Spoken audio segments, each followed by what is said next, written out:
Di S1 juga belum tahu mau kemana. Makan, minum. Kali mau seksi. Ini termasuk contoh komunitas. Sering di dalaman daripada dulu itu bagus. Akhirnya setelah lama berpuasa konten maksudnya, golongan muda kembali lagi dan menghadirkan orang-orang yang sengaja kita pilih. Muhammad Zaki Mubarak ya. Iya. Zaki Mubarak. Aku kenalnya Zaki Zadem katanya. Zedem. Apa tuh Zedem. gitu Ki? Zaki Zadem Ki? Zedem itu sebenarnya Bang apa ya? Code name sih. Oke. Kayak Kenapa pakai itu? Namaku kan Muhammad Zaki Mubarak.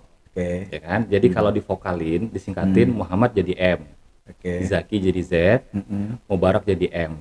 Oke. Nah, harusnya kan M Z M. Divokalin MZM. Ah. Nggak pengen bawa di depannya terlalu kontras, jadi ya ZM doang. Jadi Oke. ya Zaki ZM. Ya, agak gila ya. Ya. Jadi kemarin kita kenalnya by ini ya Ki ya, by IG ya. Ya, BIG. Kita sempat ngobrol banyak. Nah, Sampai jam jadi 1 malam. Sampai jam 1 malam. Waktu itu masih caleg. Iya. Dan mau ya ladenin jam 1 malam ya. Karena menarik, pembicaranya menarik. Banyak hal yang Zaki punya yang saya nggak punya. Dan saya berharap hari ini kita ngobrolin banyak Mudah-mudahan. tentang apa yang sedang dikerjakan sekarang. Ya. Tapi kita punya kebiasaan buat Zaki ceritain dulu deh. Ya. Gimana lahir di mana, besar di mana, sampai sekarang akhirnya ngerjain proyek apa. Oke. Ini kalau ngebuka hidup nih kayak ngebuka aib aib. Jadi Bang Rido, thank you. Yep. Jadi aku pertama itu lahir di keluarga yang memang hobi banget mikir. Gitu. Oke. Hobi banget mikir sama ngebuat sesuatu hal yang berdampak buat sekitar. Siap. Mungkin beberapa di kalangan dakwah udah kenal dengan Pak Azwir Windomo, Bu Bendang Riau Sumangkut, ya kan, meskipun mereka sudah mencar dengan karakternya masing-masing. Nah, lahir dari sosok itu membuatku akhirnya tersusun menjadi DNA yang nggak jauh-jauh seperti itu. Oke. Apa tuh? Mereka-mereka yang hobi buat ya apa yang bisa kita bikin buat masyarakat, gitu. Mulai sejak kecil itu kayak kebiasaan orang tua ya, itu bangun pagi terus ngajakin masyarakat buat senam bareng di rumah, punya halaman luas, ada istilahnya apa ya, kayak saung gitu, pondok Di? kayak gede di Jalan Kelati itu. Jadi, lahir di Pekanbaru Ki? Lahir di Pekanbaru. Nah, di sana habis itu mulai aktif orang tua dengan kegiatan berdiskusi dengan masyarakat, apapun yang bisa dibikin. Bahkan pada tahun 80-an, bundaku tuh termasuk yang pertama kali berjilbab panjang di Pekanbaru. Oh, oke. Oh, di saat itu zaman Soeharto ya. Wah, itu Banyak Bang, dipermasalahkan yang kayak gitu sampai ya. emang sampai diciduk sih. Oh, siap. Sampai diciduk dan teman-temannya juga, ini apa yang salah dengan hal begini, karena emang udah anjuran gitu kan. Terus juga semuanya pada bungkam, tapi dakwah tuh nggak berhenti. Siap. Gitu. Dan kemudian kembali aku juga diajak buat pilih mau SMP di mana pada saat itu. Oke. Saya SD Pekanbaru kan. Sudah Pekanbaru. Habis itu SMP di mana, aku pilih ya aku pengennya di pesantren. Oke. Ya, bukan karena agamanya, Tapi lebih bebas aja. siap. Siap. lebih bebas buat Ya. apa ya? Kan kadang kita dikontrol terus sama orang tua tuh kadang ngerasa nggak punya pilihan gitu kan. Iya. Tapi ternyata di dalam pondok itu kita menemukan sesuatu yang berbeda. Oke. Jadi kita nggak bisa pisah dari keluarga. Kita nggak bisa pisah dari identity family kita. di situ. Oke. Akhirnya lalu masuk pesantren. Pesantren SMP Di? di Babu Salam. Babu Salam mana nih? Sini. Babu Salam yang di Pekanbaru, yang Oke. di Panam. Siap. Nah, Bulian sini- Royan ya. Iya, Siap. ya kan. Pesantren ala-ala modern. Siap. Itu paling Jadi, bagus Pekanbaru. Habis itu SMA di Bandung, kelas 1, kelas 2 di Bandung ya, di Alfa Centauri. Habis itu kelas 3. Kenapa SMA di Bandung? Karena aku suka dengan resource yang ada di Bandung. Ada keluarga di situ. Nggak ada. Terus pengen ke Bandung. Aku ini kalau ngejar sesuatu dan aku suka tuh, Bang, aku kejar aja gitu. Oke. Selama masih Tapi bisa kok bisa dapat diakses. restu Ki? Hah? Kok bisa dapat restu? Karena orang tua bilang nggak apa-apa, pergi aja. Udah. Jadi ya udah kebiasaannya, udah aku nobar aja gitu. Oke. Kalau suka ke sana silakan berangkat, tapi nanti Tapi dari keluarga udah ada sebelumnya yang ngerantau juga? Oh banyak. Oh, berarti Emang udah- kultur itu udah ada ya? Udah ada, kultur itu udah ada. Kultur di mana kita harus jadi sesuatu gitu Oh, kan. Oke. Jadi Pekanbaru ini kayak udah gini loh Bang. Ini bayang-bayang orang tua ada nih. Yang buat apa lagi gitu? Kita ngembangin sesuatu yang sudah dikembangin oleh nama keluarga kita. Siap. Pergilah ke Bandung, kelas 1, kelas 2 di sana, resource usaha banyak banget di sana, tau lah konveksi gede banget ya kan. Digital Iya. lebih kencang daripada di Pekanbaru. Nah, habis itu kelas 3-nya aku balik ke Pekanbaru. Iya. Kelas 3 SMA. Kelas Iya. 3 SMA masuk di Muhammadiyah. Ya kan? Siap. Ya, habis itu kuliahnya masuk di Universitas Riau di Sosiologi S1. satu. Di sana kemudian sosiologi ini kan riset ya kebanyakan. Oke. Memahami masyarakat dengan riset. Di situ bahan dasarnya foto, narasi, ya kan, kemampuan linguistik dan video. Mulai mengenal dengan namanya foto dan video. Oke. Riset seperti apa ya? Kayak ada sesuatu yang menarik buat dibagi dari pikiran kita. Akhirnya ngembangin menjadi seorang konten kreator. Oke. Kadang ngeliatin asik ya gitu, megang kamera tuh, Oke. terus ngerekam orang bercerita, dia ngerasa kayak udah menjadi dunia sendiri di konten itu. Akhirnya ngembang jadi seorang konten kreator dan juga merasa bahwa ada satu aspek yang di Pekanbaru ini nggak banyak orang pikirin, Oke. lingkungan. Jadi fokusnya ke lingkungan. Jadi konten kreator digital, habis itu punya hobi juga di lingkungan. Fokus konten kreator awal-awal bikin apa? Kayak film-film singkat, terus oke. juga opini masyarakat terkait Film-film misalnya singkat permasalahan dah. apa, ya kan, boleh lah nanti kalian saya cerita ya kan. Nah, tapi aku suka kayak dokumenter gitu Bang, Oh, oke. lebih pure aja, Siap. gitu kan. Kalau misalnya dalam film singkat yang kayak apa kan ada skrip segala macam, kalau dokumenter ini kita kayak nyeritain yang orang Oke. alami gitu. Siap. Nah, terus dari sana aku ngeliat Pekanbaru itu punya sosok yang legendaris. Oh ya. Iya, problemnya. Iya kan? Oke, apa tuh? Udah cepat ya. Ini cepat kencangnya nih. Iya. Jadi maksudnya pelan-pelannya Iya. gitu gitu ya. Nggak apa-apa kan Bang? Nggak apa-apa. Iya. Karena memang itu yang paling menarik gitu di Oke. kota kita. Ketika kita bangga, kok dari mana? Oh dari Bandung. Nggak menarik karena di Bandung tuh keren karena orang di sana, bukan karena Iya. kita. Karena mereka kreatif Kita ya. ini yang duduk di kursi penonton aja. Harus Dan benar nggak orang Pekanbaru tuh cuman pengen seperti siapa gitu. Terus mereka nggak tahu jati diri mereka siapa. yes. Kita pengen kayak orang Bandung Yes. kita pengen kayak orang di Jogja gitu. Iya. Kita pengen kayak orang di Malang sana Dan- Tapi kalian siapa gitu loh. Iya. Dan uniknya Bang. Jadi ketika kita udah balik dari daerah yang kita bilang rasanya bergengsi kalau kita ke sana gitu ya. Bandung, Jogja, kalau kampus tuh apa namanya ITB, UGM gitu ya. Pertanyaan besarnya, lu ngapain di Pekanbaru? Kan putra Pekanbaru kan? Kita udah ngerasa bangga udah dapat ilmu nih di tempat di Pulau Jawa lah.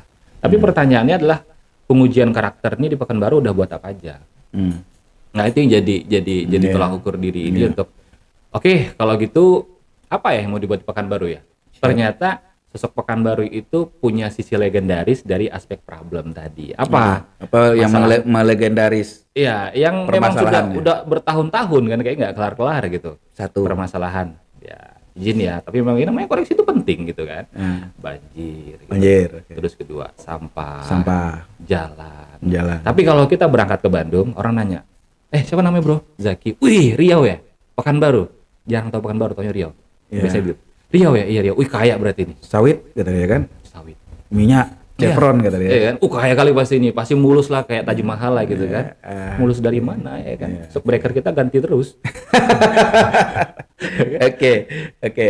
Berarti akhirnya balik sosiologi. Iya. Terus kegiatan apa kemarin setelah selain konten kreator? Ini ada Wakaf Nusantara Mulia Foundation-nya apa nih? Ya, jadi Yayasannya. sebelumnya kan aku juga pernah menjadi kepala cabang dan kepala area di Aksi Cepat Tanggap. Aksi Cepat Tanggap. Oke. Ya, ini unik nih Bang. Aksi Cepat Tanggap ini mungkin sudah banyak orang tahu ya. Lembaga kemanusiaan yang berbasis di Indonesia tapi jejaring internasional. Oke. Lalu ditutup oleh pemerintah pusat di bulan Juli. Aku resign bulan Mei. Oke. Nah, jadi kurasa begini. Atau ditutup gara-gara Zaki resign? Zaki resign ditutup aja lah gitu. Itu kayak khusus lah enggak. Oke, terus nanti kita itu kepanjangan kalau Boleh, gitu. ya kan? Jadi ditutup dikarenakan ya mungkin ada sedikit problem pengelolaan dana. Siap. Tapi Oh begini, iya. Pernah dengar itu. Kita pernah dengar beginilah bahwa antara banyak mudarat atau banyak manfaat gitu kan. Nah, kalau aku berpikir bahwa masih banyak manfaatnya sebenarnya. Kenapa? Indonesia negara paling dermawan katanya, kan gitu, paling filantropis. Tapi kita sadar nggak yang menggiring Indonesia menjadi negara paling filantropis itu dikarenakan Indonesia itu rutin ngebantu. Kebiasaan ngebantu itu ada pada dominasi agama Islam. Karena agama Islam punya instrumen namanya ziswab, zakat, infak, sedekah, wakaf. Ditekankan oleh semua ulama bahwa ayo sedekah menjadi habit. Karena jadi habit oleh dominasi para masyarakatnya, akhirnya Indonesia menjadi negara paling dermawan. Logisnya begitu tuh. Nah sekarang kalau lembaga-lembaga yang tadinya suka reminder hal seperti itu hilang, dikarenakan hanya satu kesalahan, maka bagaimana mempertahankan kebiasaan baik dalam berbagi? Kan gitu kan? Aku nggak mau debat yang itu. Karena nggak bakal panjang nanti. Karena aku punya argumen sendiri tentang itu dan kita nggak bahas itu. Kita bahas itu. Jadi dari sana Wakaf Nusantara hadir kenapa? Karena ketika kita pengen punya kegiatan yang serupa, udah kita bentuk dong wadahnya gitu kan. Dari sana juga dibikin beberapa program dan sampailah sekarang kami bergerak di program salah satunya lingkungan. Ada Pekanbaru Changemaker. Pekanbaru Changemaker ya. Coba cerita dulu, apa tuh? Coba cerita dulu. Nggak, tapi kalau nggak salah dulu pernah ini ya, kita kan pernah ngobrol, Zaki bilang pernah ide apa, menang ide yang di Jakarta. Bawa ide sampai ke Jakarta. Iya, itu dari turun tangan nggak sih? Itu beda ya? Sebenarnya satu DNA ya. Satu DNA ya. Orang-orangnya itu aja sama, ya. Payungnya sama sih sebenarnya, semangatnya sama. Teman-teman kita semua tuh. Iya, teman-teman di pusat itu punya gerakan namanya Bawa Ide. Nah, terus Bawa Ide ini dari 5.000 peserta se-Indonesia, lalu terangkum yang lolos itu ada 100. Dari 100 yang di Riau itu yang berangkat ada 2, lalu masuk cadangan 1 orang jadi 3. Termasuk aku salah satunya. Satu lagi apa? Ada Rizky Firmansyah sama itu satu lagi cewek. Apa idenya? Tentang program di Kampar sih. Program di Kampar. Spesifiknya? Aku lupa juga saat itu. Terus yang Natania itu dari Genbi ya, Genbi. Nah, jadi berangkat ke sana bawa 2 program. Satu, yang pertama itu program tentang parkir. Ya kan? Menarik. Ya, bawa masalah lah. Bawa masalah ke pusat ya kan. Tentang parkir, habis itu yang kedua tentang sampah. Siap. Ya. Yang sekarang jalan justru jadi Pekanbaru Changemaker ini yang sampah ya. Aku pengen spill dikit tuh. Yang parkir tadi seperti apa tuh? Aduh. Nggak apa-apa lah kan? Ini kan spill dikit aja. Jangan-jangan kita bisa bikin konten lagi satu lagi kan khusus itu. Ada khusus lagi ya. Jadi yang parkir ini gini, dalam pikiranku Bang ya. Sesuatu yang dianggap benar bisa dianggap benar kalau sering dibicarakan. Oke. Ya Bang ya. Oke, kita berangkat dari kerangka berpikir dulu. Semburan itu ya? Yes, ya. Nah, habis itu segala sesuatu bisa asal dia nampak terjadi. Ini kerangka berpikirnya dulu nih. Nah, kita sepakat. Oke, sekarang begini. Jadi soal parkir ini, kita merasa bahwa parkir ini adalah sesuatu yang kayak dibiasakan dari kesalahan yang ada gitu. Bagi kita sebenarnya soal peraturan yang harusnya di badan jalan, sekarang emang badan jalan kan enggak juga. Ya kan, sama-sama tahu kita. Habis itu juga soal angka yang sampai jadi 2.000, 3.000. Itu dibahas kemarin. Pas dibahas. Bawa ide itu sampai ke pusat, sampai dibukuin. Jadi apa respon? Respon dari sana terhadap itu. Ya, mereka merasa bahwa ternyata Pekanbaru yang baik lagi ya, Pekanbaru ini kan terkenal dengan Riau-nya. Mereka rasa Riau sekaya itu gitu dengan luar biasa pendapatan segala macam, orangnya cukup kritis, bisa ya itu dibiarkan. Itu pertanyaan mereka. Oh, jadi yang ide dasar ide dasarnya terhadap parkir tadi yang dibawa ke sana itu tentang pengelolaan parkir itu idealnya seperti apa? Gini. Jadi yang kami bilang bahwa parkir harusnya menjadi salah satu pengelolaan yang transparan. Bahkan kalau perlu begini, ketika kita ngelola parkir, itu harusnya setiap dana masuknya itu dipampangin kayak kita ngeliatin ini masalah udara gitu loh. Transparansinya ya. Transparansinya. Nah, habis itu siapa pengelolanya harusnya dari lokal dan kalau bisa berbasis anak muda. Kenapa? Karena sekarang secara politik anak muda hampir 50% loh, Pak. Oh, iya, 55% lebih Gen Z dan milenial. Ya. Nah, sekarang apa yang mereka pikirkan pasti tentang kemajuan. Salah satunya. Tapi wadahnya di mana? Gitu. Mereka sekarang udah ciptain program lah, inilah segala macam. Tapi mereka yang kritis itu di mana sekarang posisinya? Jarang di Pekanbaru. Mereka sih Pekanbaru, cuma lebih banyak di mana? di Tanah Jawa sekarang. Ada yang di Jadi Singapura. jadi konkretnya terhadap parkir tadi itu seperti apa yang dibawa ke sana tuh? Jadi Masalah pengelolaannya transparan. ya, pengelolaan transparan. Habis itu hasil dari pengelolaan itu kalau bisa ada aspek pendidikan, ada aspek infrastruktur, ada aspek juga nanti di bagian religius gitu kan. Jadi bukan hanya sekedar kayak sekarang udah sampai 3 miliar ya. Ya, sebulan katanya. Luar biasa ya. Ya, ke kuartal pertama. Kemana aja gitu. Oke. Kenapa kita nggak boleh nanyain kan? Ya, oke. Akhirnya masyarakat membandingkan, terjadi komparasi. Angka 3,8 dengan jalan yang begini, emang perbaikinya berapa sih habis dananya? Per bulannya 3 miliar. Gimana ya ceritanya? Nah, kita pengennya di situ ada aspek transparan pengelolaan yang masyarakat boleh tahu dong.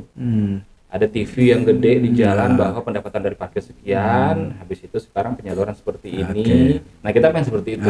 Intinya kemarin ide dan gagasannya yang dibawa ke sana untuk parkir itu masalah transparansi pengelolaan ya. Ya, transparansi pengelolaan. Terus masuk turunannya. Oke.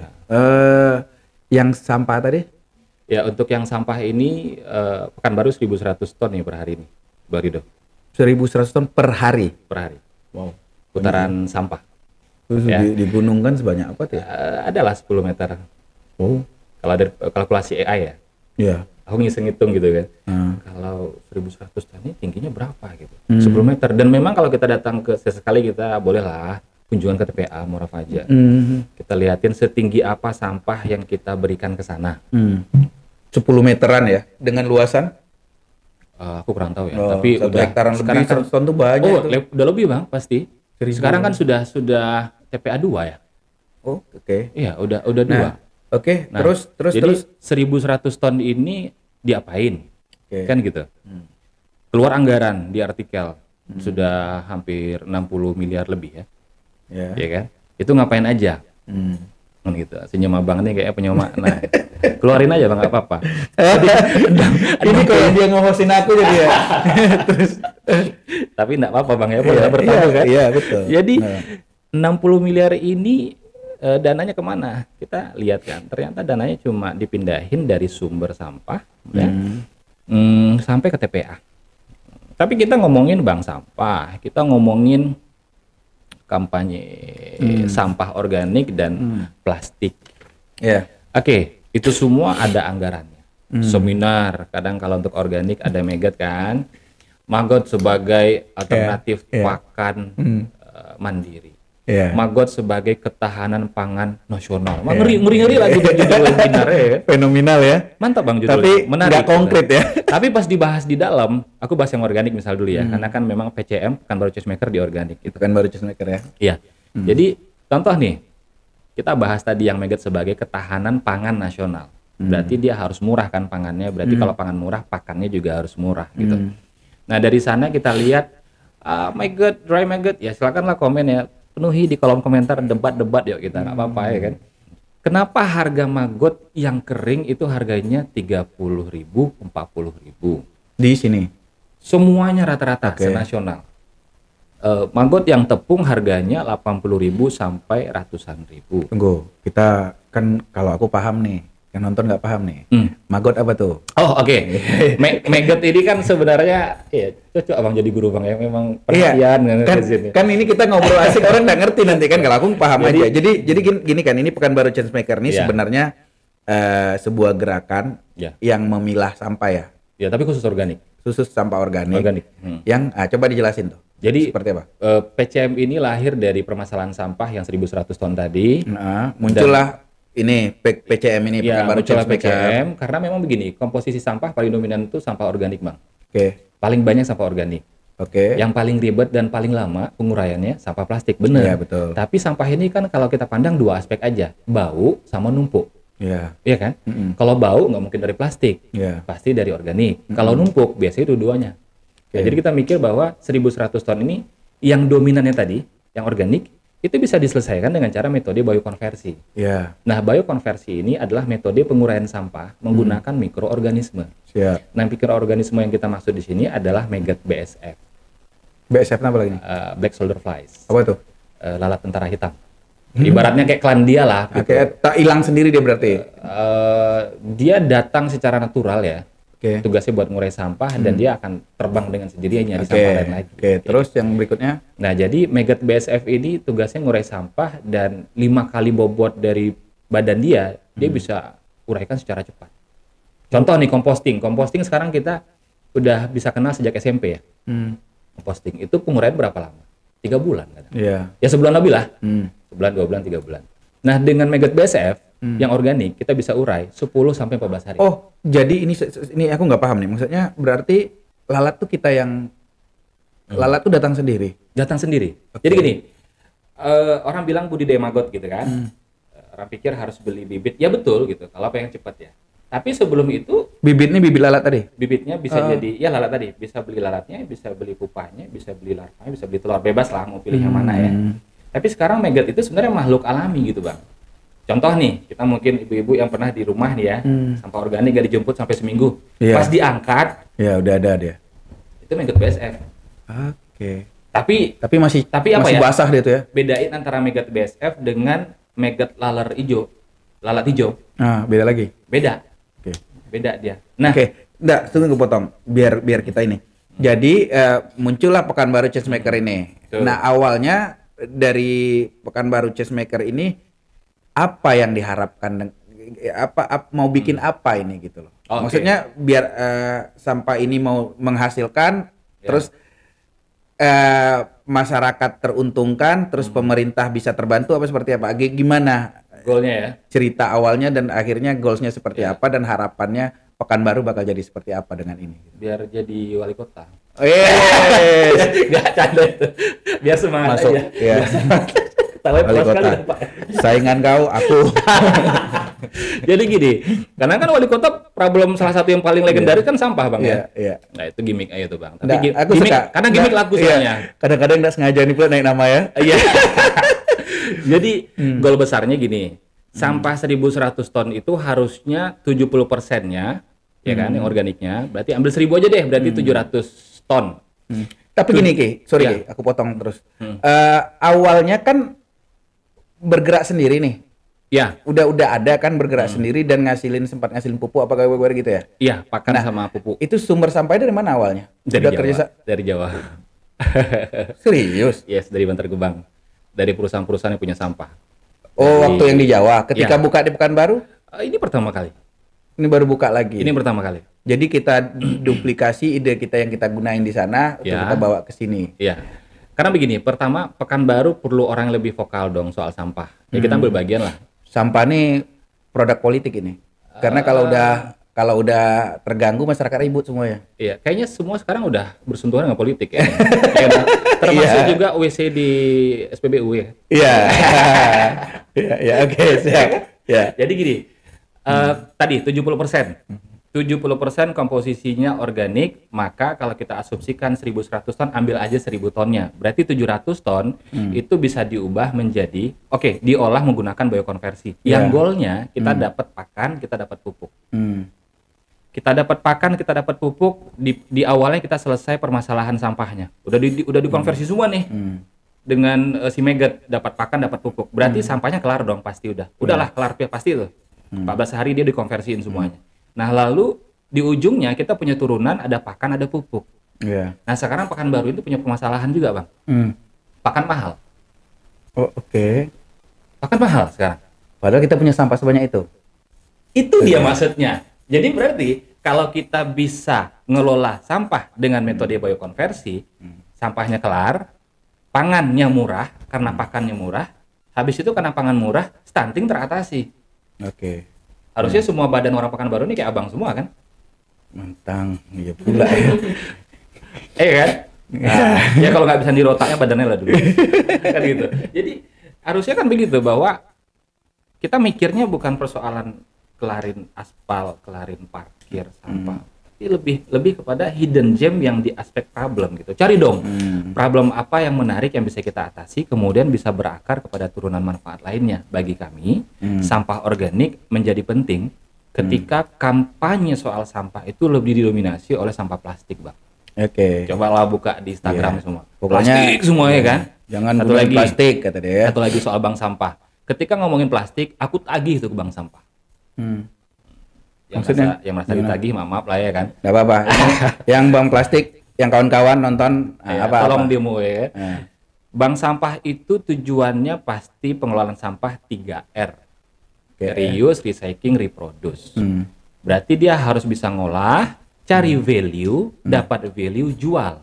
Oke. Berarti tolak ukur keberhasilan bank sampah adalah lu ngolah sampah apa, lu tunjukin sama gua, lu punya penjualan apa dari sampah. Nggak ada.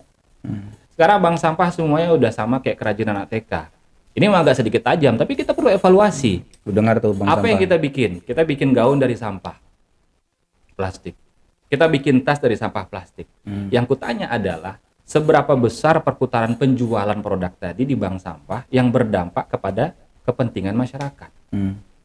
Siapa sekarang yang pakai plastik dari olahan sampah plastik tadi ke pasar Kodim, ke pasar manapun? Coba tadi, tidak ada. Siapa yang pakai gaun dari sampah plastik untuk datang ke buka bersama? Jadi ketika datang direktur-direktur yang memberikan cisa mereka jajaki gitu kan. Itu yang disebut dengan kreatif, ya, tapi tidak inovatif menurutku. Tapi kalau pakan, sekarang pakan lele aja tuh 32-34% proteinnya. Oke. Harga tuh sampai 13.000, 12.000. Jangan curah ya, kalau curah nggak masuk hitungan lah. Itu kan Curah tuh maksudnya apa nih? label, nggak ada merek gitu ya. Apa nih curah maksudnya? Curah tuh bukan yang dari pabrikan maksudnya. Pakan. Pakan, Oke. pakan pelet. Nah kita hitung yang merek-merek yang ternama lah ya, Java, Tongwei, Sinta, macam-macam dari Belanda, Deheus segala macam itu harganya 12.000-an. Luar biasa. 13.000 Per kilo. per kilonya. Untuk makanan Lele. Kita Lele. ambil lele dulu ya, simpelnya. Nah sekarang kalau kita bisa hasilkan dari maggot, aku bisa hasilkan 47% proteinnya. Tadi 32 sampai 38 yang dari pabrik ya. Kita bisa hasilkan dari PC 47 sampai 48. Bahkan kita berarti bisa boost sampai maksudnya ketika dengan 42% protein tuh lebih cepat membesarkan ikan. harusnya begitu. Oke.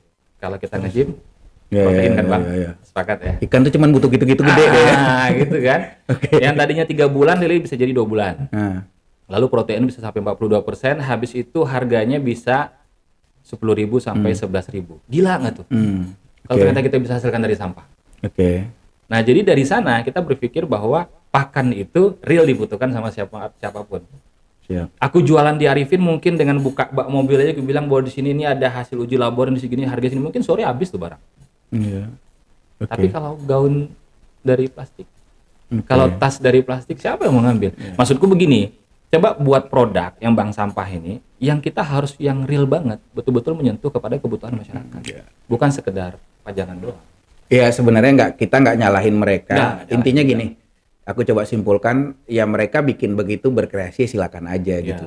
Tapi sebenarnya ada hal yang lebih besar juga yang mesti ditonjolin ya, masalah sampah organik yang sebenarnya itu lebih dari 70% dari total sampah 100% yang ada ya. Itu organik ya gitu loh. Nah, ketika pemerintah lebih nyorotnya ke bank sampah yang ngelola barang non organik tadi, dan melupakan bahwa yang organik ini lebih punya pengaruh besar, itu kayaknya nggak imbang aja pemberitaannya ya gitu. Nggak fair kayaknya gitu. Iya. Apalagi ketika kita udah sadar nih sekarang nih, udah pada tahu kan bahwa ternyata dari sampah organik dengan biokonversi bisa menghasilkan pakan dan pupuk. Nggak fair dong kalau ternyata setelah kita tahu, oh berarti sampah organik ini bisa jadi pakan ternak buat kota kita dong. Berarti kota kita harusnya bisa mandiri secara pakan ternak, Bang. Kalau perlu, Pekanbaru yang ngirimin pakan ternak sampai ke Sumbar sana. Oke. Kita ngitung-hitungan sampah. Akhirnya kita berpikir di mana sampah yang besar. Kita kelola yuk bareng-bareng untuk jadi pakan ternak. Oke. Harusnya mikir begitu kan. Bukan tentang kita ngelola sampah plastik terus maaf kata kadang cuma jadi display saja untuk program kebermanfaatan hitungan dari penjualan ya harusnya. Berarti kalau terjual berarti orang butuh kan gitu logikanya begitu. Nah jadi di sana Bang, alhamdulillah kita bermitra dengan DLHK Kota Provinsi. Ya itu aku lihat kemarin Ya kan? di sosmednya. Nah, kita MOU dengan mereka dan di situ ada ratusan TPS Bang. Oke. Ada ratusan TPS Pekanbaru dan ada beberapa unit kompostor segala macam dan maaf kata dominasi itu semua down. Nah itu gimana? Coba jelaskan. Maksudnya dominasi itu semua down itu maksudnya kayak gimana nih? Yang nggak gerak gitu. Yang nggak geraknya? Karena mungkin karena begini bahwa kita kalau mau jadi supir di salah satu perusahaan ternama dikasih sertifikasi kan. Supir doang loh. Ya. mau masuk nih supir Pertamina sertifikasi dong. Yang ngurusin TPS, ngurusin sampah ada nggak ditanya? Pernah nggak kamu belajar tentang pengelolaan sampah? Turunan tentang pemilahan sampahnya, mesin-mesin semua tipe sampahnya, dan juga nanti bagaimana distribusi hasil turunan produk sampah. Dengan kata lain, kita nggak memperhatikan seserius itu di aspek sampah. Jadi kalau dia mati karena semua mungkin di kepala pengelola sampah kita bisa bilang di sini pemerintah lah ya, karena tanggung jawab mereka bahwa mereka menganggap sampah ini cuma bahan buangan ya. Dan nggak, ya udah gitu loh, barang ini selesai, nggak ketemu, pokoknya barang ini kerangkut, kami buang kemana, kalian nggak usah pikirkan ujungnya kemana, nantilah kan gitu. Ini sebenarnya bukti cinta kita Pak ya sama pemerintah. Iya dong. Sebagai masyarakat kan. Bahwa apa yang sedang kita nggak cinta pemerintah, kita cinta Pekanbaru sebenarnya. Asia. Iya dong. Pemerintahnya kalau salah ganti aja. Maksudnya adalah bahwa pemerintah tuh wajib ada untuk menggerakkan roda Kota Pekanbaru, dan kita pengen dia juga paham bahwa problem tuh ini gitu. Jadi ketika kita lihat itu unit belum hidup semua, kita ngerasa kayaknya. Jadi unit belum hidup ini kayak gimana nih Ki maksudnya Ki? Gini Bang, alat banyak di situ. Di Murah Fajar atau bukan. Murah Fajar tuh TPA. Ini kalau TPS ini tempat pengolahan sampah terpadunya. Di mana nih? Ada banyak, aku lupa. Mungkin ada di Rumbai, ada ya. Di Hutan Kota. Ada ya? Di belakang dekat sumber ayam rumah sakit Zainab. Itu ya. Ada yang luas, itu juga ada. Coba sesekali kita berkunjung ke sana, kita cek di sana. Unitnya ada, tapi nggak hidup. Gitu. Kenapa? Karena tahu tuh. Instalasi programnya nggak jalan ya. Terus juga SDM-nya gitu kan. Terus SDM-nya pun kadang gini loh. Karena banyak orang kadang kayak gini. Nggak ada operasional dong Pak. Jadi macam mana mau gerak kita? Mentalitas. Harusnya kan kita nyari dong. Mentalitas. Ya, aku bahas sedikit tentang mentalitas lah. Ya, susah sih. Jadi kadang mendadak curhat gue jadinya. Ya kita bakal susah ketika apa ya? Kalau aku sih nggak bisa nyalahin ke bawah sih sebenarnya. Karena memang di orang-orang yang kita anggap bakal memberikan perubahan besar, itu tidak memberikan contoh yang baik. Akhirnya contohnya mereka anggap contohnya di Pileg lah. Ya di Pileg kita tahu kan ya, yang orang-orang mungkin nggak ngerti sama duit, terus dikasih duit suruh milih, gitu kan? Ya udah milih aja. Dan akhirnya menganggap itu biasa. Dan itu jadi cerita di mana-mana, kok dapat berapa gitu kan. Akhirnya bangga-banggain, dan dia nggak ngerasa bersalah bahwa yang mereka lakukan itu salah. Ngerti nggak? Dan itu kan diajarin sama orang-orang yang maksudnya melakukan politik uang dalam tanda kutip kan. Nah, dan itu terbiasa kan. Nah, itu dididik ya. Dan itu dididik. Nah, coba bayangkan kita ketika itu dianggap biasa, kira-kira ke depannya ketika kita ngasih peluang sesuatu sama mereka, nggak ada barang yang tunai nampak di depan, mereka mau kerja nggak? Nggak mau kan? Iya kan? Nggak mau kerja pasti mereka. Kenapa ya? Karena mereka ya ini dikit aja kasih duit, kemana ini akhirnya apa? Titik kreatif di otak nggak ada. Makanya aku secara pribadi itu aku senang ketemu sama orang-orang yang aku senang berkomunitas. Aku ya kayak aku gabung-gabung tengok-tengok orang film, padahal nggak ngerti film gitu. Aku senang film ya.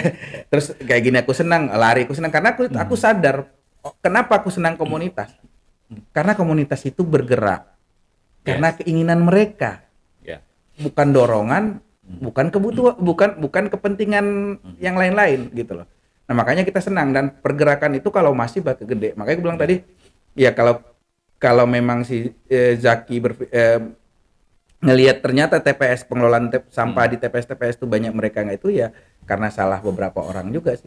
Karena salah memang dari di atasnya biasanya dicekokin duit terus kan, akhirnya mereka berpikir Pekanbaru tuh jadi tidak kreatif. Satu sih kalau menurut aku ya, ini menurut aku kenapa sih orang-orang Pekanbaru di level bawah nggak kreatif. Pekanbaru tuh nggak sampai di titik bahwa mereka tidak makan kalau tidak bekerja. Itu nggak? Karena orang Pekanbaru tuh nggak ada yang benar-benar miskin gitu, nggak kayak di Jawa. Kalau zaman dulu kalau di Jakarta tuh sampai kolong jembatan kayak gimana dulu. Akhirnya apa? Ketika mereka susah, mereka mau nggak mau harus bekerja, mereka mau nggak mau harus cari duit, akhirnya kreatif muncul kan, karena didorong kan, didorong kan, betul, gitu loh.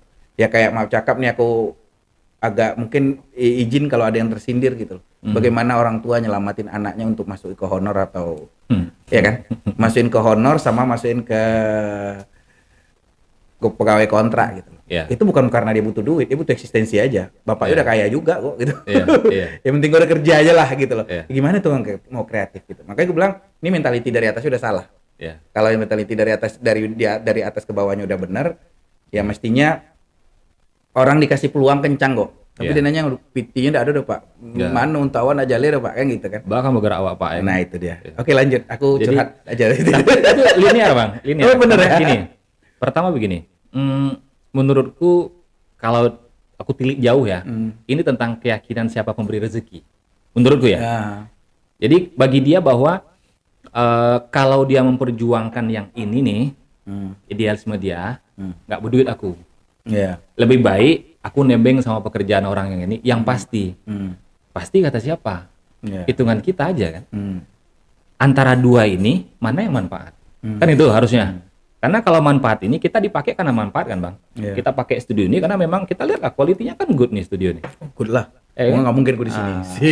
Santai Bang. Masuk ya. Ada iklan nanti. Aji ya. Terus. Jadi karena manfaat kan dipakai kan Bang. Supply and demand gitu. Jadi ada orang diletakkan karena dia tidak punya kemampuan untuk ngasih manfaat, diletakkan di satu bidang. Akhirnya hancur bidang tuh. Iya. Kan gitu jadinya. Aku kalau aku mau lanjut membahas ini jadi kemana-mana ceritakan. Aduh, karena tapi menarik Bang. Biar mancing komentar juga. Pas dipotong kan menarik. Ya kata Zaki tadi silakan kawan-kawan komentar kira-kira bidang mana di pemerintahan yang tidak sesuai orang-orangnya. Jadi bahasan berikutnya. Kabarin ya. Lagi. Jadi tadi nggak jalan. Nggak jalan itu banyak di titik. Ada berapa titik tadi? Ada ratusan sih. Mestinya kayak gimana tuh? Harusnya. Kalau semua TPST ini hidup, tempat pengelolaan sampah terpadu ini hidup. Itu tempat misahin ya? Sebenarnya tempat pengelolaan sampah, tapi dalam artian yang terpadunya. Itu diapain di sana tuh? Kita pilah, kita kelola, kita hasilkan produk. Oh, ya kan? Mestinya kita itu jual. begitu? Ya, jadi gini skemanya Bang. Sampah dari sumber, rumah tangga, rumah tangga, perusahaan, kantoran, pabrik, semua lah yang punya sampah lah semuanya. Oke. Dari sana kita antar dulu ke TPST. Harusnya. TPST ini di mana nih? Tempat pengelolaan sampah terpadu yang tadi yang ratusan tadi. Ya kan? Di berbagai titik teritorial. Sekarang sampah ada 3 zona. Zona 1, zona 2, zona 3. Zona 1 ini yang mana? Zona 1, zona 2 ini udah dekat kota lah. Zona 3 yang dekat Rumbai sana. Kalau yang di setiap kayak di dekat RW itu ada dibikinin dekat rumahku ada tuh tiba-tiba itu tempat ngelola sampah dia? Enggak, tempat titipin aja. Itu mungkin tempat pembuangan sampah kali nggak? Oh iya. Karena singkatannya sama-sama soalnya. Habis itu diambil lagi barang tuh. Iya, tempat pembuangan sampah sementara kan. Oke, kita bahas yang tadi. Ya, yang kita bahas tempat pengelolaan sampah terpadunya. Jadi harusnya kan skema itu bukan dari sumber diberikan dana operasional 60 miliar cuma untuk mindahin dari sumber sampai ke TPA. Sedangkan dari pusat mengatakan di KLHK itu harusnya tidak ada lagi namanya landfill. Landfill apa lagi nih? Penumpukan sampah di satu lahan terbuka. Muara Fajar itu lahan terbuka. Nah, harusnya sebelum sampai ke sana, dana 60 miliar tadi dipakai untuk bikin program dan aset supaya sampah dari sumber dikelola dulu di TPST. Singgah dulu di sini. Dan TPST-nya nggak jalan. Yes. Nggak jalan. Oke. Nah, jadi dari sana Bang, kita berpikir gini, banyak ternyata yang dibuka sama pemerintah.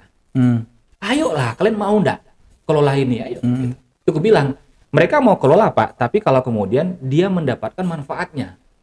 Nah, sisi manfaat ini harusnya dikeluarkan. Bukan sisi problem, nggak semua orang punya diri kayak kita. Yang kita ketika ngelihat problem, kita bilang kita bisa tuntasin. Karena ada segitiga kebutuhan dalam manusia, yang karakter paling rendahnya adalah kebutuhan perut. Dan berarti tadi itu rata-rata ada berapa titik yang pengelolaan sementara tuh? Ada ratusan tuh sampai mungkin lebih yang dari kayak di belakang itu, kayak yang di belakang Ronggo Warsito ujung itu kayak gitu ada ratusan. Iya. Wow. Banyak. Dan harusnya mereka. Jadi dan mestinya di situ ngasilin produk. Harusnya.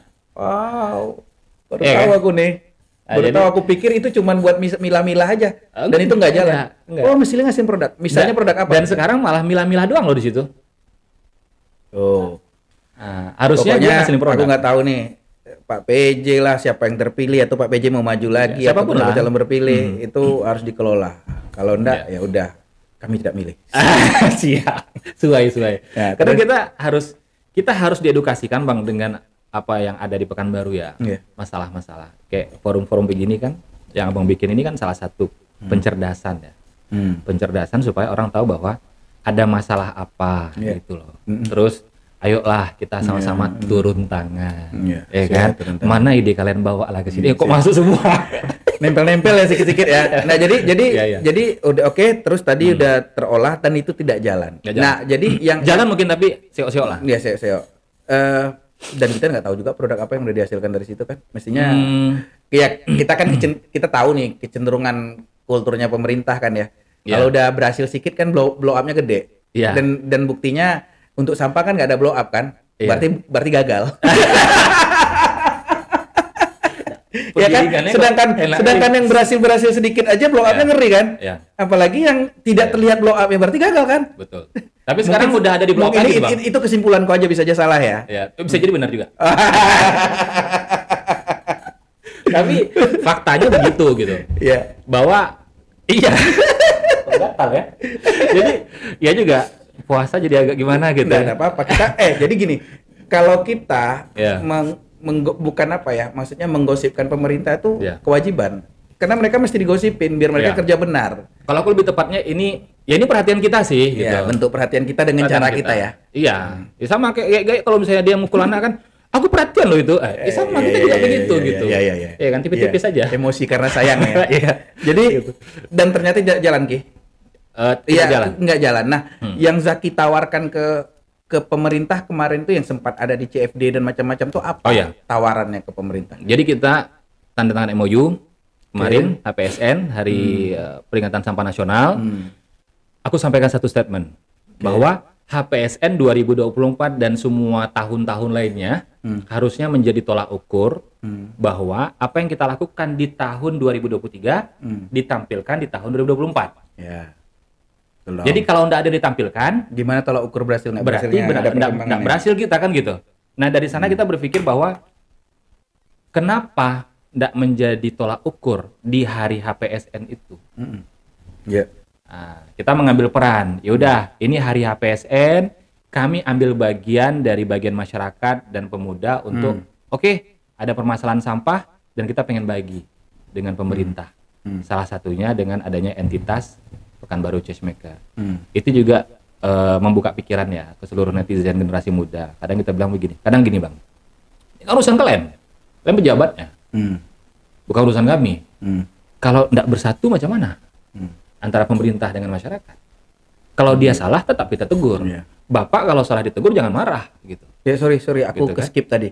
Jadi tadi bikin kesepakatan ya. Iya. Kesepakatan. Seperti apa tadi kesepakatannya? Bahwa di unit pemerintah itu kita akan kelola menggunakan biokonversi, fokus kepada sampah organik, dan di situ kita berharap berkurang sampah tadi sehingga tidak bertumpuk di TPA. Itu yang pertama. Yang kedua, kita melahirkan inovasi. Inovasi dari sampah organik. Inovasinya adalah pakan dan juga pupuk yang nanti berdampak kepada pangan. Kami buat 3 program sedekah. GSSO, Gerakan Sedekah Sampah Organik, yang akan menghasilkan sedekah pakan, habis itu sedekah pangan. Itu harapannya. Ya, dan itu semua tuh ekosistem nggak berhenti. Ya. Itu yang mau dibuat. Yang sedang dijalankan. Ya, pilot project di sekarang kecamatan tertentu atau memang semua secara di mana tuh ya? Yang dekat Rumah Sakit Madani itu? Kecamatan Madani kali. Bina Widya. Bina Widya. Nah, di sana di belakang itu ada salah satu unit composting yang kita rebranding menjadi Magot Center. Di situ kita gerak sekarang. Kapasitas kita per hari ngelola sampah itu bisa sampai 3 ton. Per siklus. Per siklus. Siklusnya per 10 sampai 14 hari. 3 ton. Cuman segitu muatnya ya? Iya. Bayangin kalau ratusannya semuanya kayak gitu. Iya ya. Itu ngasilin berapa? Ya kalau per siklus itu kan 3 ton sampah bisa kita kelola. Nah dari 3 ton itu kita berpikir lagi nanti, ini masih kita kembangin ya. Karena kan baru 2 bulan Bang. Baru 2 bulan nih. Mudah-mudahan dari sana nanti kita bisa dapat pakan dan lanjut nanti ada program seremonial pemberian pakan. Sebagai bukti bahwa program ini berjalan. Dan pakan itu real kan? Orang butuh. Jadi itu kan lah, anggap semua ratusan itu berjalan seperti itu gitu kan. Apa yang didapatkan sama pemerintah dari itu? Dan apa yang didapatkan sama masyarakat? Mereka dapat satu sudut pandang, bahwa biokonversi ini menjadi penting. Oke. Supaya sampah secara 70% masif bisa diurai, hilang sebelum sampai ke TPA. Habis itu lahir pakan, lahir pupuk. Pakan dan pupuk ngebantu buat kebutuhan masyarakat yang pakan mahal dan pupuk mahal. Dan harapannya harga-harga turunan dari sana murah. Ikan murah, ayam murah, telur murah, sayur murah, buah murah. Itu kalau udah gede ya. Kalau jangka panjangnya ini ya. Oke, mantap. Dan sekarang jalan itu contohnya, dan pemerintah apa kesulitan yang dialami? Maksudnya gini, ini kan kesulitan tadi masyarakat nih. Ya. Ini kan barang seksi kalau aku ya, untuk kepentingan. Bagi yang paham seksi sih. Bagi yang paham. Seksi dari sisi sudut pandang manapun gitu. Ya. Termasuk dari sudut pandang politik kan ya. Yes. Ada kendala? Apa ya? Wali kota nanya kawa kan? Ada Pak gitu. Jadi kendalanya apa? Kendalanya kita karena ini adalah program dan lagi bersinar menyala abangku gitu kan. Iya, menyala abangku. Diperebutkan. Oke. Nah, ketika banyak lah Bang. Diperebutkan coy. Nah, terus. Ya kan? Jadi ketika diperebutkan itu kita terkendala dengan ya inilah ya politik kan. Iya. Kalau aku sama Bang berseberangan ya kalau bisa jangan sampai Bang Rido tuh masuk ya kan. Karena aku didukung sama si ini. Kayak gitu-gitulah, paham lah Bang ya kan. Kalian paham? Nah, komen. Itu habis itu juga memang dana pasti. Kenapa? Karena sekarang tidak semua pemerintah paham untuk pengelolaan dana yang bisa dipakai yang untuk 60 miliar tadi tuh? Itu kan dana anggaran untuk Ken tuh. Oke. Itu dana yang keluar dari pemerintah. Sekarang untuk penjemputan itu ya? Ya, sekarang bagaimana dana yang dihadirkan dari si poluter. Kami ngebuat skema namanya PMP, Polluter Must Pay. Nggak ada namanya PGP. Yang sekarang PGP itu salah besar tuh. Polluter Get Pay itu salah. Itu maksudnya apa? Coba jelasin. Contoh, bank sampah sekarang izin ya. Ini pertama tadi apa? Ada dua, udah ada dua jenis. Apa tadi? PMP, Polluter Must Pay. Polluter harus bayar. Habis itu PGP, Polluter Get Pay. PGP menurutku salah nih. Harusnya PMP. Di mana-mana orang yang punya sampah harus bayar. Aku jemput sampah ke rumah abang tiap bulan. Aku yang bayar abang atau abang bayar aku? Ya, kalau sekarang kami yang bayar tukang. Harusnya begitu kan? Ya. Harusnya begitu kan? Nah sekarang kenapa ketika ada orang antar sampah kepada bank sampah, yang bayar siapa bang? Karena ada buku tabungan sampah. Yang bayar siapa? Yang bayar bank sampah. Iya. Akhirnya bank sampah sekarang punya problem. Tidak semua duit nasabah cair. Logikanya ketika sampah diantar untuk dia kelola, dia ngelola sampah. Sampah si Jaki dibayar sampah. Dan kita diskusi aja, kolom komentar nggak ada masalah. Cuma di mana ceritanya? Berarti harus punya modal dulu kan bank sampahnya. Iya, betul. Habis itu ketika dikelola, produksi itu secara bisnis itu terus naik. Biaya produksi nggak pernah turun itu, apalagi minyak sekarang naik semua ini. Ya kan? Berarti dengan dari sana kita berpikir bahwa kok kayak ini dilestarikan. Menurutku itu salah. Di luar negeri orang yang ngelola sampah itu dia ngebayar pengelolaannya. Habis itu baru nanya pengelolaan yang seperti apa yang layak dibayar. Iya. Ya sebenarnya boleh aja sih dibayar ya ketika mereka memang bisa menghitung semuanya dan menghasilkan duit buat mereka kan. Tapi ketika mereka udah kena euforia yang menurut mereka bank sampah tuh ngasilin duit dan mereka cukup dangkal di situ memahamin itu, akhirnya udah nggak terkejar ya masalah pembayaran. Sama soal politik tadi. Kalau ada duit, aku pilih bapak. Ada duit, aku pilih. Jadi kok nggak ngasih duit, sampahnya ke aku, aku pilih, nggak ada masalah. Silakan. Tapi kita berbuat dengan karya, kita mencari calon sendiri, cari funding sendiri, dan ketika itu terbukti kita bilang coba ini. Ya intinya sih kalau aku sih nangkapnya gini, itu masalah profesionalisme pengelolaan aja sih. Ya boleh aja sih kalian mau bayar. Maksudnya mau bayar sampah, mau beli sampah masyarakat tuh boleh aja. Tapi ketika kalian memang udah benar-benar profesional dalam pengelolaan anggaran dan semuanya dan pengelolaan semua dan sampai menghasilkan duit buat bank sampahnya, silakan aja kalau menurut aku. Asal skemanya rapi. Iya, asal skemanya rapi. Sekarang permasalahan kan itu bukan masalah bukan permasalahan itu jelek, cuman permasalahannya secara sumber daya manusia nggak bisa ngelola itu. Itu sih aku nangkapnya. Ya kalau aku sih bebasin aja mereka mau bikin skema seperti apa, mereka mau buat apa, mau dibayarin, mau nggak dibayarin, mau dibayarin apa orang tuh bayarin. Kalau tergantung tergantung masyarakat pengennya kayak gimana kan, bolanya di masyarakat kan. Ya kalau masyarakatnya kalau masyarakat di level dekat rumahku kayaknya yang penting sampahnya bersih aja udah keangkut tiap hari kan gitu. Ya kita bayarin oke gitu loh. nggak dibayarin kami senang sebagai masyarakat. Karena aku sebagai masyarakat dikasih duit malah lebih senang lagi kan gitu. Ini masih pilihan aja. Tapi ketika sekali kalian bermasalah dalam pengelolaan ini kami nggak percaya. Iya kan sesimpel itu. Gitu. Jadi ada regulasinya Bang bahwa sampah tuh nggak boleh diperjualbelikan. Oh oke, ada aturannya ya? Ya itu udah nutup semua, top selesai tuh ketok palu, nggak boleh lagi. Oke. Ada regulasinya.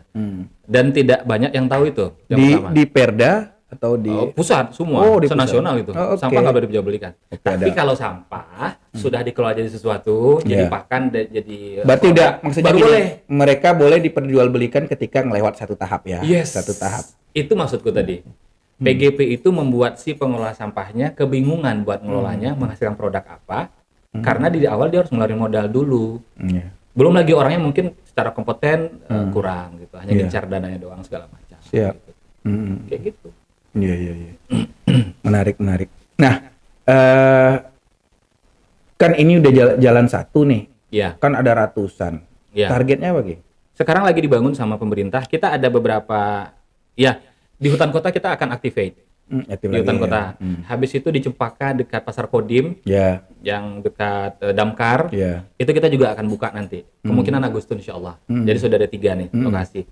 Kita pilih pastinya lokasinya dan kita juga ngajak masyarakat sebenarnya buat ikut bareng di sini. Itu ada margin keuntungan yang dibagi apa seperti apa, Ki? Azik. Iya dong. Kan kita mau tahu dong. Capek-capek ngelola-ngelola. Ada margin, ternyata margin buat kami pengelola dan terus kami zakatkan sekian, terus pemerintah dapat sekian, ini sekian. Kan gini, skema di kepala aku ini, aku kan memposisikan diri sebagai masyarakat yang awam dan tidak mengerti. Dan aku berharap dengan aku memunculkan ini dan masyarakat mendengar, oh itu yang dikerjain Zaki itu, jangan sampai adanya kayak gini, Ki. Pantang cari untung surang aja. Agak-agak lah. Kalau itu dia mau juri mau diterima gitu kan, disuruh ngelola, ampuh kan gitu. Nah masyarakat itu kita pengen ini clear dalam artian gini. Oh, ternyata skema yang ditawarin Zaki lewat Pekanbaru Chessmaker yang bekerja sama pemerintah sekarang bahwa ini mengelola sampah dan sampah yang dikirim ke sana tuh dipisahkan, yang untuk organiknya dikelola sama Zaki, ngasilin maggot dan macam-macam, dan maggotnya dijual. Terus orang yang bekerja dapat ini, terus hasil marginnya dibagi ini zakatkan ini dan ini mutar terus gitu loh. Dan harapan anak itu seperti apa, coba ceritain. Jadi itu yang aku suka dari Bang Rido ini. Kenapa gitu? Jago memang, gali terus. Enggak. Kita kan maunya konkret kan. Tapi betul Bang. Memang harusnya ada sisi keuntungan kan. Iya mesti. Harus dong. Kalau nggak ada keuntungan, gimana kalian membayarin itu? Gitu? Jadi pertama aspek kita 2, keuntungan sosial sama keuntungan finansial. Sosial udah jelas lah tadi kan, sampah apa bla bla bla. Untuk yang finansial, setiap dari sampah yang berubah jadi produk itu akan menjadi aset pemerintah untuk digelontorkan menjadi program. Katakanlah mungkin nanti subsidi pakan atau sedekah pakan segala macam. Dari sana pengelolanya baru dapat. Kalau judulnya sedekah pakan itu kan gini, maksudnya gini, jumlah maggot atau output dari yang kalian bikin itu kan nggak semuanya juga peternak lele atau peternak ikan. Jadi gimana dong? Gini, aku belum jelasin juga tadi ya. Nanti ada khusus kayak podcast maggot gitu ya. Jadi turunan dari pakan itu ada berupa maggot basah, maggot fresh lah, maggot hidup ya, maggot kering, maggot tepung, sama pelet maggot. Kita bahas yang pelet maggot dulu. Pelet maggot itu bisa ke ikannya ikan nila, ikan lele, ikan hias, ikan tongkol nggak kan? Iya. Takut salah sebut ya. Takutnya gitu. Habis itu unggas Bang, ada ayam, ada bebek, ada burung. Terus habis itu ada kuda, ada sapi, ada kambing, ada anjing, ada kucing. Itu yang tadi yang pertama. Itu luas kan Bang marketnya. Ya. Udah terjawab itu Bang, bahwa nggak hanya lele doang. Kenapa ngomong lele? Karena lele paling mudah sih Bang. Berarti semuanya bisa diberikan kemana-mana aja ya? Ya. Bahkan manusia untuk di Bali udah praktek malah. Ya kan? Udah dimakan sama manusia. Jadinya apa? Jadinya apa nama produknya? Jadi kayak popcorn tapi maggot gitu. Mantap ya. Kebayang sampah gitu. Tahu beda Bang. Tunggu dulu. Jadi ada penjelasan lagi lebih detail. Sampah itu ada klasifikasinya yang kemudian bisa dimakan oleh manusia dari pengolahan maggot tadi. Nah, ini kita lagi perjuangan sama MUI. Karena kalau kita ngomong sama MUI, maggot apa belatung jijik maka kotor haram. Gitu. Arahnya ke situ nanti kita. Nah, jadi gitu. Jadi itu dikasih ke, jadi outputnya itu dijual apa dikasih sih? Itu nanti kita lihat bagaimana pemerintah melihat peluang tadi. Oke. Karena sekarang kita berfokus kepada pengelolaannya. Ini kan sekarang anggaplah contohnya yang ada di yang Zaki liatin di daerah mana tadi, Bina Widya ya? Iya, Bina Itu Widya. udah nanti ngasilin itu. Itu mau diapain hasilnya? Ini mungkin 2 minggu lagi kayaknya kami seremonial pemberian turunan produk nih Bang Ke masyarakat. Iya. Ke masyarakat yang mana? Yang usaha ikan sama usaha burung, ya kan? Nanti lagi dicek sama tim R&D kita. Terus kalau pupuk mau diserahin? Pupuk juga dikasih, tetap dikasih juga. Oke. Berarti apa ya? Lebih ngarahnya mengoptimalkan sektor pertanian dan perikanan. Yes, dari peternakan, sampah ini ya, peternakan ya. Iya, peternakan. Oke. Karena masuk sih gitu bahwa pupuk mahal, Iya. pakan mahal gitu. Kenapa enggak? Sedikit buka Bang ya. Indonesia itu menjadi salah satu negara yang diincar secara global dikarenakan iklim tropis untuk negara penghasil protein terbesar nantinya. Tahun ya 20 tahun 10 tahun sekarang lah dari sekarang. Dari sampah atau dari mana aja? Terserah dari mana. Karena tropis kenapa gitu ya? Nah, untuk tropis ini dikarenakan suhu yang panas tadi memudahkan untuk budidaya maggot. Kita bukalah sedikit. Ini nggak ada unsur promo sebenarnya. Di Riau itu ada pabrik maggot terbesar se-Asia Tenggara. Udah tahu di mana nih? Nah, itu. Wah, edukasi kita Kak kebuka sampai ke sana kan? Di mana Ki? Di mana? Kita jawab nih. Ngeri-ngeri sedap jawab ini kan. Iya. Ada di Tapung, itu perusahaan diinvestasikan oleh perusahaan dari Belanda. Oke. Tersebutlah nama PT ya, Z itu kan. PT tersebut mampu mengelola sampah yang spesifik dari bungkil sawit untuk dijadikan pakan ternak. Tahu apa tuh? But, kita berpikir begini, mereka salah dalam pengelolaan sampah apa? Tidak ada yang salah. Cuma yang diperebutkan sama masyarakat, kan pengen juga hasil pakan yang kalian kelola yang 50 ton satu hari itu loh. Kita nggak bisa nyalahin mereka juga, mereka ngejar BEP. Iya. Perusahaan dari Belanda nuntut terus dong, mana BEP-nya? Akhirnya mereka lebih mengutamakan salah satunya ekspor Gitu. untuk pemenuhan protein. Ya karena kan mereka udah perusahaan ya, swasta ya. Bukan sosial kan Iya. gitu. Makanya Iya. kita hadir Bang PCM ini Oke. untuk ngejawab di aspek sosial yang belum dipenuhi oleh mereka yang mampu tadi. Oke. Siap. Jadi gini, ini berarti bagaimana lebih mudah ya karena sampahnya udah tertumpuk ke sana tinggal dikelola ya. Berarti kita nggak nyentuh masyarakat di sini. Kalau yang kita kelola sekarang itu harusnya memang dari sumber. Iya. Karena kita punya program yang kita mengacu kepada pusat bahwa pilah sampah dari rumah nama programnya. Itu tahun 2014 atau 18 aku Dan lupa. itu nggak jalan. Suka kali kan? Iya kan? Suka kali menyimpulkan yang kadang benar gitu loh. Ya memang benar kan? Mana mau sampah numpuk aja kok. Ini maaf cakap nih ya, jangan kan gitu. Ini balik lagi gue bilang. Yang di atas tuh mesti merin contoh yang bagus. Betul. Ini aku ada lucu. Jadi aku ngelihat ada tuh organik. Ini tuh jurang terus Bang. Nah, aku udah lihat organik non organik itu di pinggir Jalan Sudirman tuh banyak tuh. Organik non organik. Terus di sore apa malam pokoknya aku udah lihat ada yang jemput. Setelah diangkat dimasukkan ke dalam mobil. Kan gabung juga dia. Mobilnya ada dipisah. Iya, mobilnya ada dipisah di mobilnya.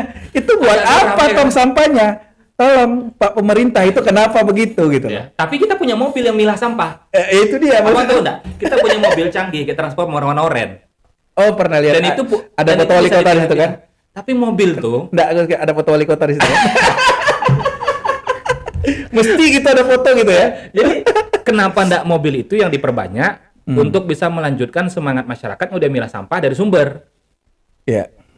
60 miliar loh. Iya, ada dananya. Tolong dibesarkan nanti 60, tutup aja kita nih kan 60 miliar. Oh gitu ya. Nah jadi gini, support pemerintah per hari ini. Ya kalau dari Cukup sudut ya? pandang kami ya, PCM suportif. Support ya. Suportif. Tapi masih ada beberapa aspek yang menurut kami juga perlu dibenahi bersama. Tapi setidaknya ya barang yang udah lama vakum dihidupkan lagi ya tentu perlu apa ya? Perlu waktu Bang ya. Iya, iya. Tercover nggak? Maksudnya gini, itu cukup ketika 100-an titik lebih tadi benar-benar mengelola itu juga berlebih-lebih kan, cuma 1.000 ton loh sehari. Ya kalau kita anggap 50%-nya 500 ton per hari, mau kita buang kemana itu? Aku logikanya gini aja sih, 1.000 ton lah kita bilang ya. 1.000 ton tuh bisa nggak kita jadikan pakan dan pupuk? Itu sesimpel itu kalau aku mikirnya. Ya nggak tahu, aku bisa nggak? Bisa lah, iya kan? Ketika dia dikelola menggunakan biokonversi, lalu kita punya pakan dan pupuk, berarti sampahnya udah selesai diurai. Akhirnya di TPA nggak numpuk kali lah gitu kan. Harusnya kan di TPA tuh nggak lagi sampah organik bang, hitam-hitam loh bang. Menumpuk, baunya luar biasa. Makanya aku luar biasa kagum dengan mereka yang milah-milah sampah di situ. Karena gini, aku senang nih ada Zaki yang mengelola yang sifatnya sosial ya. Aku mikirnya kalau bayangan aku kan nggak paham, aku cuman selalu sering lihat media kan, sosial media. Banyumas tuh kan udah zero waste udah zero waste dan jadi contoh ASEAN. Bayangan aku Pekanbaru bisa gini sih mestinya gitu loh kan. Gitu, tinggal dibagi aja yang kerjaan begini, yang kayak Zaki gimana. Tapi berkolaborasi lah kan, akhirnya kita tuh emang benar-benar udah jadiin sampah tuh isu yang bikin kita bangga keluar. Itu aku tertarik tuh. Jadi Pekanbaru diklaim sama netizen dengan penyematan gelar. Pekanbaru kota berkuah. Berkuah. Jadi yang mana nih? Enak mau apa ya? Banyak anak panah ya kan. Jadi Pekanbaru kota sampah di aspekku ya. Oh iya, oke. Jadi aku bilang masukin satu kalimat aja inovasi. Pekanbaru kota inovasi sampah. Wih keren loh bang kalimatnya itu. Iya. Harusnya bisa berarti kita bersaing dengan Banyumas. Bisa harusnya. Bisa. Oke, udah 60 menit. Dan 60 menit, memang kalau kita bahas banyak nih kan, baru sampah aja nggak putus-putus kita kan. Ini belum bahas cuan ya kan? Iya banyak nih. Jadi gini, aku pengen terakhir.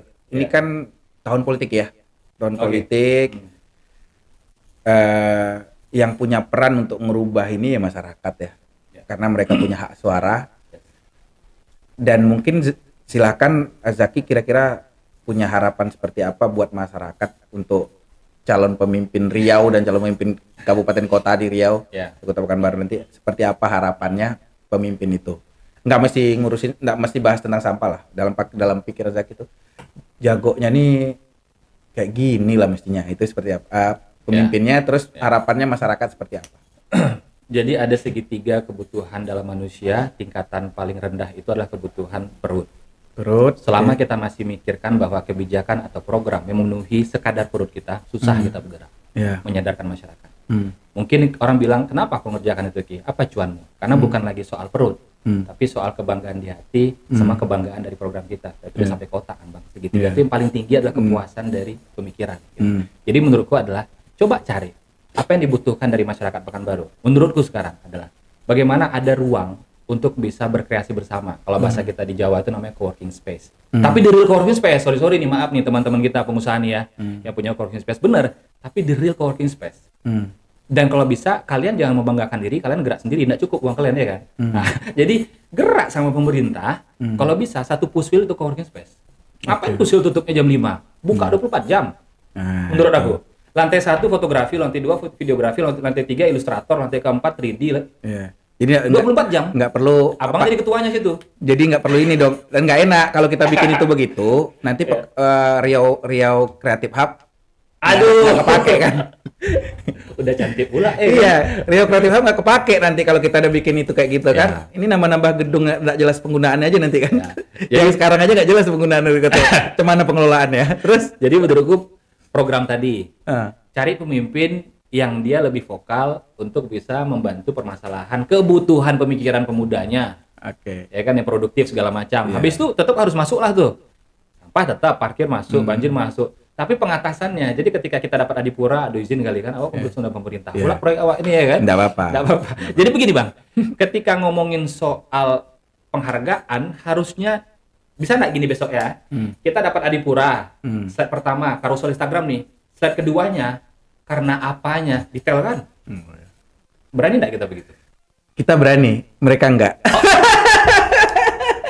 Kita mah berani, mereka enggak kan? Mereka di dalam, takut mereka ditampar-tampar kan? Oke. Terus ini satu lagi nih, pemerintah lagi kan ya? Ini pemerintah, oke lah nanti terpilih wali kota kita misalnya, nggak tahu kita siapa. Apa harapan Zaki yang mereka kerjakan 100 hari pertama, tapi di luar masalah sampah, di luar masalah jalan, parkir dan yang itu udah keniscayaan kan? Apa yang Zaki harapkan? Mereka bisa anukan di luar itulah. Apapun kalimat yang akan diucapkan ini, kalau ada kemiripan, jangan langsung condong. Jadi, aku rasa mereka harus buat satu forum yang duduk dengan masyarakat. mendengar apa gagasan masyarakat, terbuka langsung, real, live streaming tanpa ada settingan tapping. Jadi kalau mau ada salah disaksikan dulu bersama ya kan. Nah, hajar lah situ. Nah, habis itu aku yakin banyak ada berarti. Terus jangan disimpulkan dulu. Jadi pas itu apa kebutuhan masyarakat real, tim analisa kan ada belakang. Kan? Setiap kali kan ada tuh. Godok lah apa yang diperlukan tadi. Kalau kemauan kita banyak, kemauan kita masyarakat banyak, tapi kita pengen masyarakat si calon tadi, wali kota, pejabat segala apapun, mendengar langsung dan kegiatan mendengarnya itu disaksikan langsung. Jadi kalau aku tanya apa, ini sudut pandang gua aja, masyarakat kita ada 2 juta lebih bukan baru. Dan langsung pokoknya langsungnya turun lah, pokoknya habis turun terpilih langsung turun dengerin apa betul permasalahan. Ya kalau bisa turun tangan bawa ide masyarakat. Ya. Oke, bawa ide masyarakat dengan turun tangan. Jangan ide dia bang, kalau ide dia nggak cocok. Siap. Ide dia berarti kepentingan dia ya kan. Betul. Siap. Oke, ada lagi mau sampaikan? Kayaknya cukup lah ya. Oke, kawan-kawan, itulah Muhammad Zaki Mubarak. Dah.